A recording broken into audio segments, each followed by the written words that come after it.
দেখো বন্ধুরা, এখন তোমাদেরকে যেটা দেখাবো সেটা হলো ত্রিকোণমিতির অ ক খ। আচ্ছা, সাইন থিটা। সাইন থিটা মানে কি? লম্ব বাই অতিভুজ। লম্ব বাই অতিভুজ। কস থিটা মানে কি?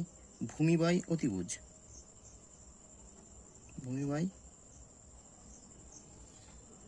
অতিভুজ। ট্যান থিটা মানে কি? লম্ব বাই ভূমি।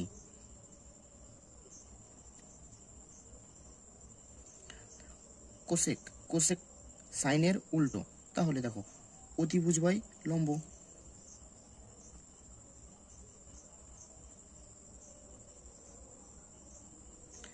কসের উল্টো আবার সেক, তাহলে কি হবে?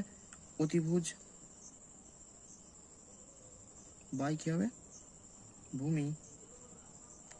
কট আবার টেনের উল্টো, তাহলে এটা আবার কি হবে? ভূমি বাই লম্ব। এই সূত্রটা মুখস্থ করবা সবাই, এটা সারা জীবন কাজে লাগবে।